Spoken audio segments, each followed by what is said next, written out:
جس اعظم خان کو میں جانتا ہوں وہ ایماندار آدمی ہے، قابل آدمی ہے، اور جس طرح کی باتیں میں نے پڑھی ہیں سائفر میں وہ کہہ نہیں سکتا۔ جب تک میں اعظم خان کے منہ سے نہیں سنوں گا میں مانوں گا نہیں، کیونکہ اس میں یہ کئی باتیں حقیقت کے ساتھ نہیں ہیں، یا تو زبردستی سے اسے کروایا گیا ہے۔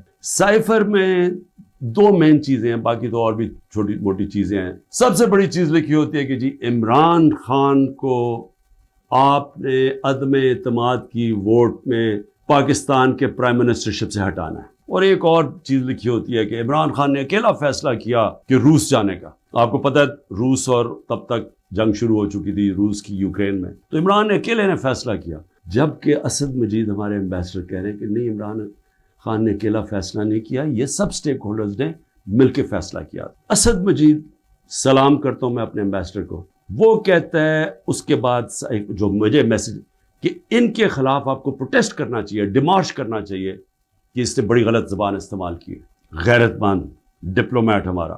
لیکن وہ غیرت یہاں نہیں جاگتی جب وہ یہاں پہنچتا ہے۔ جب میں یہ دیکھتا ہوں کہ یہ کہہ رہا ہے ایک ایمبیسڈر کو کہ اپنے پرائم منسٹر کو آپ نے ہٹانا ہے، تو پھر میں دیکھتا ہوں کہ یہ میرے لیے تو نہیں ہے، ایمبیسڈر تو مجھے جواب دے ہے، تو مجھے کون ہٹا سکتا ہے؟ پاکستان میں مجھے کون ہٹا سکتا تھا؟ ایک ہی آدمی، جنرل باجوہ۔ سائفر تو جنرل باجوہ کے لیے اس نے بھیجا ہے۔ مجھے خبریں آتی رہتی تھیں کہ جناب فیصلہ ہو گیا آپ کی گورنمنٹ ہٹانے کو، مجھے رپورٹ آ رہی رہتی، آئی بی والے مجھے آ کے بتاتے تھے کہ جی دیکھیں شہباز شریف کی خفیہ میٹنگز ہو رہی ہیں، بیچ میں ان کے لوگ پڑے ہوئے ہیں، جنرل باجوہ کی کوئی فادر ان لا ان کے گھر میٹنگز ہو رہی ہیں، یہ ساری مجھے خبریں آ رہی تھیں۔ لندن کسی کو بھجوایا جا رہا ہے، تو میں مانتا نہیں تھا۔ میں جنرل باجوہ کو جب ملتا تو وہ کہتے تھے ہو ہی نہیں سکتا، ہم تو کنٹینیوٹی چاہتے ہیں۔ کون پرائم منسٹر کو ہٹا سکتا ہے سوائے ایک آدمی کے جس کے پاس پاور ہے؟ پاکستان میں پاور ادھر ہی ہے، سپر کنگ ہے، سب پوچھنے والا کوئی نہیں ہے، لیکن پاور ہی پاور ہے۔ اس کے بعد اگلے دن عدم اعتماد اسمبلی میں ٹیبل ہو جاتی ہے، اور ایک دم ہمارے لوگ ہلنا شروع ہو جاتے ہیں، اور پھر ہمارے اتحادی وہ بھی ایک دم ہمارے سے خوش نہیں ہوتے۔ لیکن یہ یاد رکھیں کہ یہ ٹائم کون سا تھا؟ یہ وہ ٹائم تھا جب پاکستان کی اکانومی 17 سال میں سب سے بہتر امپروو کر رہی تھی۔ مجھے پاکستانی ہوتے ہوئے میں آپ کو سچ بتانا چاہتا ہوں، مجھے شرم آئی کہ اس کی جرت کیسے ہوئی کسی چھوٹے ایک آفیشل کی کہ جو ہمیں اتنی بڑی دھمکی دے دے اور ایمبیسڈر کے ذریعے میسج بھجوائے کہ پرائم منسٹر کو ہٹا دو۔ لیکن اس کی غلطی نہیں تھی، شرم یہاں نہیں آ رہی تھی۔ جن لوگوں کی ذمہ داری تھی کہ قوم کی حفاظت کرنا، جس آدمی کی کہ قومی وقار کو بچانا، قومی غیرت، وہ ساتھ ملا ہوا تھا۔ یعنی یہ سارا پلان ادھر سے شروع ہوا تھا۔ میرے اوپر غداری کا ایک پرچہ کر دیا ہے کہ جنرل فیصل نذیر کو میں نے ڈرٹی ہیری کیوں کہا، سائیکوپیتھ کیوں کہا، میرے اوپر غداری کا پرچہ لگ جاتا۔ میں پھر سے کہتا ہوں کہ اگر ہم نے یہ کرنا ہے اپنے ملک کے ساتھ کہ کسی ادارے کو، اگر میں کسی جج کی بات کروں گا تو میں ساری جوڈیشری کے خلاف ہو گیا، اس کا مطلب کیا؟ میں پولیس کے خلاف کروں گا تو ساری پولیس کو میں نے برا بھلا کہہ دیا۔ یہ تو ہم اپنے ملک کو تباہ کر رہے ہیں۔ یہ پلیز میری قوم، آپ یہ سمجھ جائیں ایک بات، اگر معاشرے سے آپ تنقید ختم کرتے ہیں، آپ معاشرے کی قبر کھود دیتے ہیں۔ چیف جسٹس صاحب کو میں نے وہ سائفر بھیجا کہ جی اس کے اوپر انکوائری کروائے ہیں، نیشنل سیکیورٹی کاؤنسل کے سامنے رکھا، نیشنل سیکیورٹی کاؤنسل کے سامنے 30 مارچ کو میں نے رکھا کہ جی یہ ہے، سارے آرمی چیفز بیٹھے ہوئے تھے، سروس چیفز بیٹھے ہوئے تھے، سب کے سامنے رکھا کہ یہ اس نے لکھا ہے، اور آپ کا ایمبیسڈر کہہ رہا ہے کہ ان کو پروٹیسٹ کرو، کہ یہ کسی کی جرت نہیں ہونی چاہیے اس طرح کا، کسی بھی ایک ملک کو، آزاد ملک کو اس طرح کا زبان استعمال کرنی۔ انہوں نے کہا جی ہاں مداخلت تو ہوئی ہے، تنقید کی، امریکہ کو پروٹیسٹ بھی کیا نیشنل سیکیورٹی کاؤنسل نے 30 مارچ کو۔ میں حیران ہو گیا کہ صرف جی ہم ڈیمارش کرتے ہیں، آپ انکوائری کرنی چاہیے تھی، پوچھنا چاہیے تھا، لکھنا چاہیے تھا کہ اس نے کیوں یہ کہا۔ اور انکوائری جب ہونی تھی تو ایک آدمی نے سامنے آ جانا تھا، جنرل باجوہ نے۔ مسلسل یہ جناب ان کی میٹنگز ہوتی تھی، ان کی وہ چارج افیئر سے ملتے تھے۔ کیا ISI کو نہیں پتا تھا کہ پچھلے 3 مہینے کے اندر ہمارے پارلیمنٹیرینز، ہمارے PTI کے بیک بینچرز اور یہ اپوزیشن لیڈر سے بار بار امریکن ایمبیسی میں جا رہے تھے۔ ارشد شریف نے پورا پروگرام کیا، بتایا کہ کون سے دن کون سے لوگ گئے۔ راجہ ریاض کا بتایا گیا، کیا راجہ ریاض وہاں فورن پالیسی ڈسکس کرنے گیا تھا؟ جو سب سے پہلے بھاگے وہ امریکن ایمبیسی جا رہے تھے، کیا ان کو نہیں پتا تھا؟ اس کے حصہ تھے، سازش ہو رہی تھی کسی طرح عمران خان کو راستے سے ہٹایا جائے۔ امریکہ کی ایک بات سمجھ ہے، امریکہ جو ہے وہ اپنے مفاد کے لیے فیصلے کرتا ہے، وہ دوستیاں نہیں نبھاتا۔ امریکہ اپنے انٹرسٹ کو پروٹیکٹ کرتا ہے۔ ہمارا کام ہے ہم اپنے انٹرسٹ پروٹیکٹ کریں. سائفر پہ کیا لکھا کہ عمران خان خود روس گیا ہے. میں عمران خان نے خود روس کیوں جانا تھا؟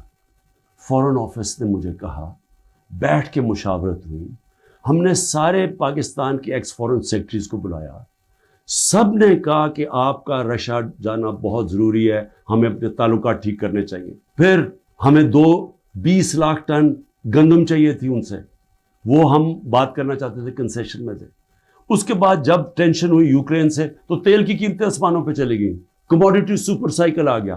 انہوں نے کہا کہ آپ وہاں جا کے تو ان سے نیگوشیٹ کریں سستا تیل. تو سارا اسٹیک ہولڈرز کے ساتھ جتنے بھی تھے انہوں نے پورا پلان کیا. ہم ٹرپ پہ جانے لگے, شام کو ٹینشن بڑھ گئی روس کی اور یوکرین کی. میں نے جانے سے پہلے جنرل باجوہ سے پوچھا کہ کیا مجھے جانا چاہیے یا نہیں. انہوں نے کہا ہم سب بیٹھے ہوئے ہیں, ہمارے خیال میں آپ کو جانا چاہیے. تو سب سے پوچھ کے میں روس گیا, میں اپنی ذات کے لیے تو نہیں گیا. تو واپس آیا تو جناب جنرل باجوہ نے اس کے 2 دن بعد کہ جی مذمت کرو کہ جو روس چلا گیا وہاں. فورن آفس بھی بیٹھا, ہمارے مین لیڈرز بیٹھے ہیں. ہم نے کہا کہ ہندوستان تو مذمت نہیں کر رہا, وہ تو ان کا اسٹریٹجک ایلائی ہے, وہ تو نہیں کر رہا, ہم کیوں کریں. اور ہم ان سے ڈیل کر کے آ گئے تھے سستا تیل پہ اور سستی گندم پہ. اس کے بعد جا کے ایک نیشنل سیکیورٹی کا سیمینار ہو رہا ہے, جنرل باجوہ بیٹھ کے کہتا ہے جی عمران خان ہم روس کی سخت مذمت کرتے ہیں.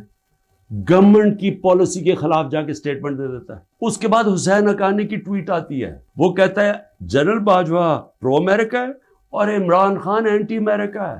بعد میں ہمیں پتہ چلتا ہے کہ ہم نے $30,000 دے کے حسین حقانی کو جنرل باجوہ نے ہائر کیا ہوا تھا ہماری گورنمنٹ کے دوران. وہ بعد میں جب ان کا فیرا, ان کا ایک ادارہ ہوتا ہے جو آپ کو رجسٹر کرنا پڑتا ہے لابیز کو, اس میں پتہ چلتا ہے بعد میں ہمیں. تو میرا اپنا ہی آرمی چیف میرے خلاف لابی کر رہا تھا, ان کو بتا رہا تھا میں کتنا برا ہوں.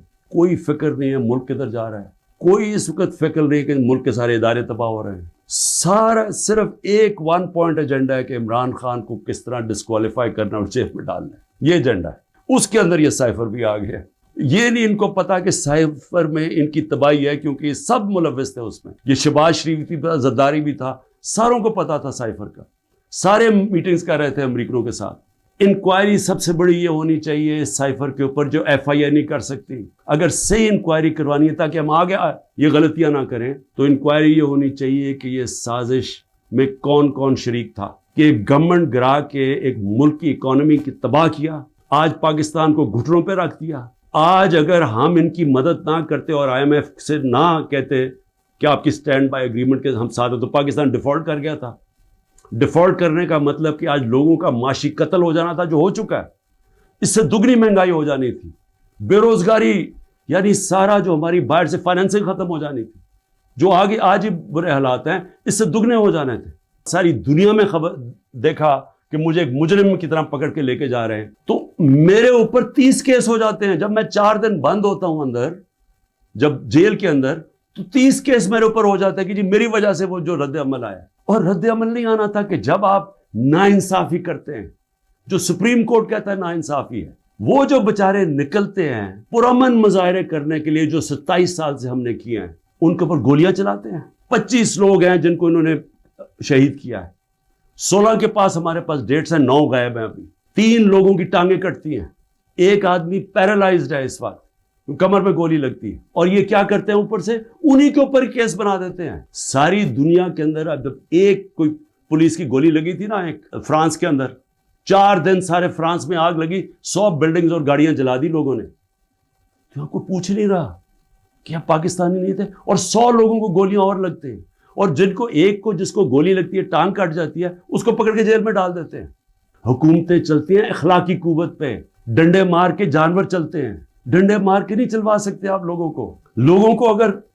کو اگر آپ یہ سمجھتے ہیں کہ اس کی ظلم کی وجہ سے یہ چوروں کو تسلیم کر لے گی قوم, جو 30 سال سے ملک کو لوٹ رہے ہیں, جن کے پیسے باہر پڑے ہیں, جن کی سارا یہ جیسے انہوں نے اقتدار سے لے پھر باہر بھاگ جانا ہے, تو اگر یہ سمجھتے ہیں کہ لوگ اس خوف کی وجہ سے ان کو تسلیم کر جائیں گے, مجھے ترس آ رہا ہے ان لوگوں کے اوپر جن کی یہ سوچ ہے.